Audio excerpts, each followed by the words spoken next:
Hello everyone. पिछले video में मैंने आपको सुमित्रा नंदन पंत की कविता पढ़ाई थी जिसका शीर्षक था वे आँखें। उस कविता से संबंधित जो प्रश्न आपके पाठ में दिए गए हैं उन प्रश्नों का उत्तर मैं आपको इस वीडियो में बताऊंगी। इस कविता से संबंधित जो प्रश्न है इसमें पहला प्रश्न है, अंधकार की गुहा सरीखी उन आँखों से डरता है मन। इसमें 4-5 ऑप्शन दिए हैं जिसको इसकी आपको व्याख्या करनी है। ये जो आपको इन सारे ऑप्शंस का आप एक एक करके एक्सप्लेनेशन करना है, तो मैं एक एक करके आपको बता देती हूँ। वाला है, आम तौर पर हमें डर किन बातों से लगता है।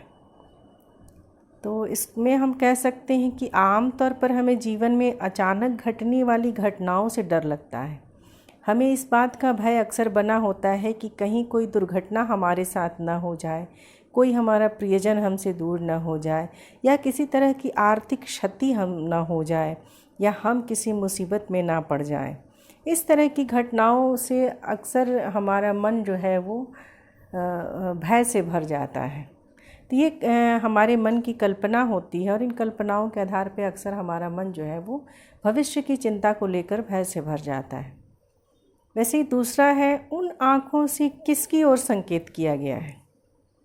तो उन आँखों से, जो कविता में पंक्ति है कि उन आँखों से डरता है मन, तो यहाँ पूरी कविता में कवि सुमित्रा नंदन पंत ने किसान के जीवन की जो दयनीय स्थिति है आर्थिक मजबूरियों के कारण, उसके कारण उसके जीवन में जितने दुख, जितने झंझावात आते हैं उसका वर्णन है। तो पूरी कविता का केंद्र बिंदु किसान है। तो यहाँ उन आँखों से किसानों की दयनीय स्थिति की ओर संकेत करता है कवि, क्योंकि ये कविता जो है वो प्रगतिवादी कविता है, प्रगतिवाद से प्रेरित है, जिसमें शोषित वर्ग को कवि ने विषय बनाया। शोषित वर्ग यानी कि किसान और मजदूर वर्ग। तीसरा है, कवि को उन आँखों से डर क्यों लगता है।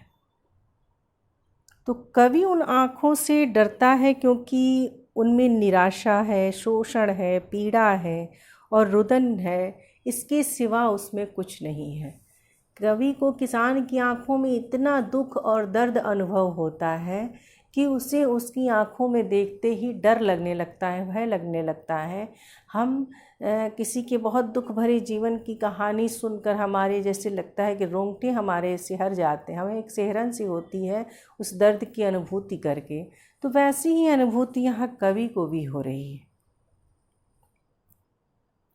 अगला है, डरते हुए भी कवि ने उस किसान की आँखों की पीड़ा का वर्णन क्यों किया है। डरते हुए भी कवि ने उस किसान की आँखों की पीड़ा का वर्णन किया है, जिससे कि अन्य लोगों को किसानों की वास्तविक स्थिति का पता चल सके। किसानों की जिस पीड़ा का अनुभव कवि ने किया है उसे सभी महसूस कर सकें। शायद यही कारण है कि कवि इसके दर्द का वर्णन करता है।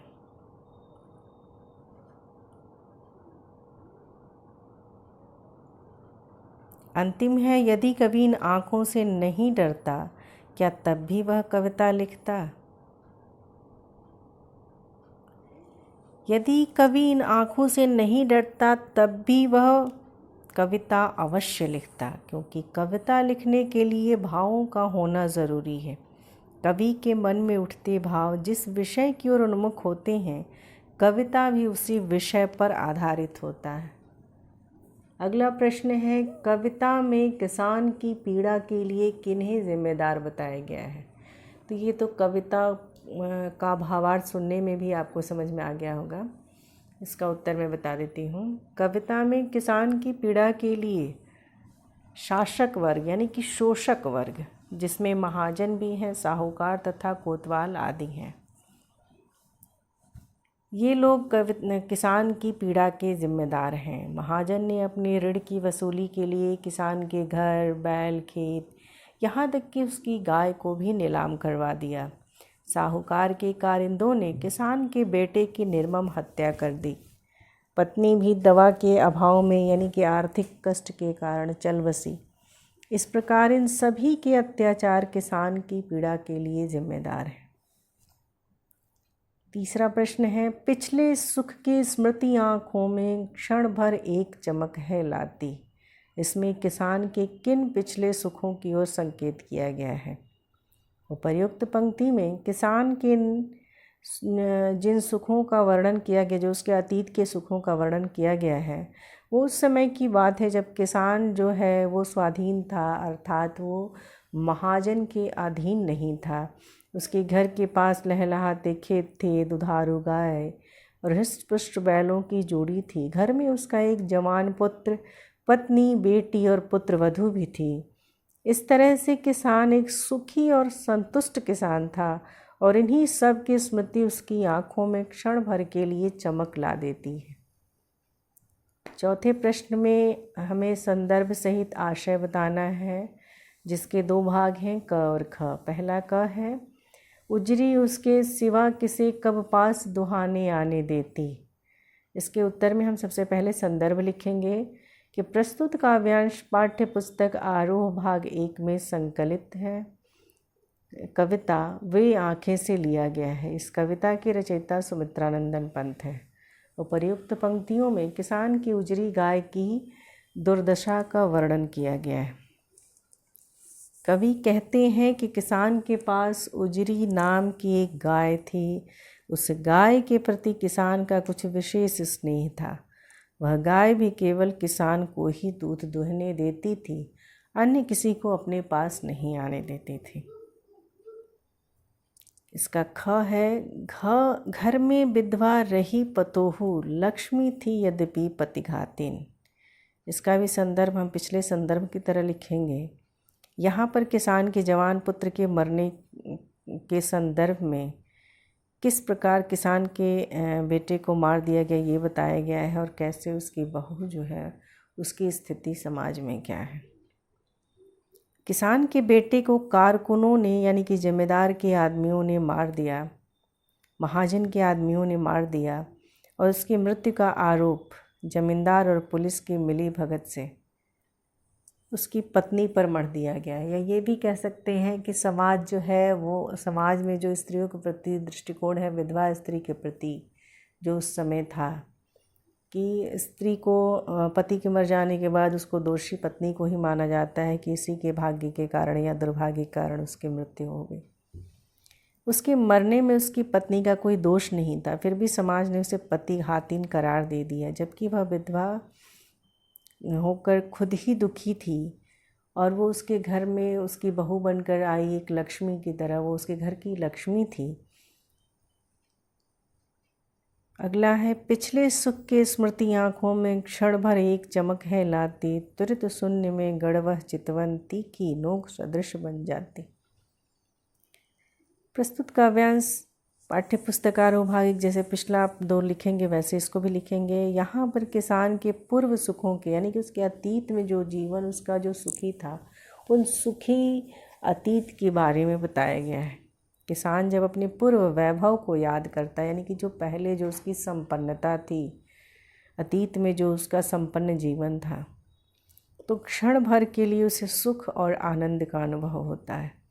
उसकी आँखों में चमक उभर आती है, परंतु किसान का यह सुखद एहसास क्षण भर में विलीन हो जाता है और उसे तीखी नोक की भांति वह सारी सुख की बातें चुभने लगती हैं। 5वां प्रश्न है, घर में विधवा रही पतोहू। ये जो पंक्ति है और फिर अगला है कि खैर पैर की जूती जोरू, न सही एक दूसरी आती। इन पंक्तियों को ध्यान में रखते हुए वर्तमान समाज और स्त्री विषय पर एक लेख लिखिए। मानी उस समय जो स्थिति थी समाज में और अब जो परिवर्तन आया है, इसको कंपेयर करके, इसकी तुलना करके आपको एक लेख लिखना है। तो प्रस्तुत कविता में स्त्री की स्थिति बड़ी ही दयनीय बताई गई है। विधवा स्त्री से सहानुभूति रखने की अपेक्षा उसे पति की हत्यारिन करार दिया जाता है। कोतवाल उसे बिना किसी कारण के धमकाता है उसे इतना पीड़ित किया जाता है कि वह आत्महत्या करने के लिए मजबूर हो जाती है। वर्तमान युग की बातें करें तो स्त्रियों की स्थिति पहले की तुलना में कहीं बेहतर है। आज एक बार लगभग सभी देशों में स्त्री पुनः अपनी शक्ति का लोहा मनवा रही है। हम कह सकते हैं कि आज का युग स्त्री जागरण का युग है। भारत में तो सर्वोच्च राष्ट्रपति पद को भी स्त्री ने सुशोभित किया है, वहीं प्रधानमंत्री पद को भी सुशोभित किया है।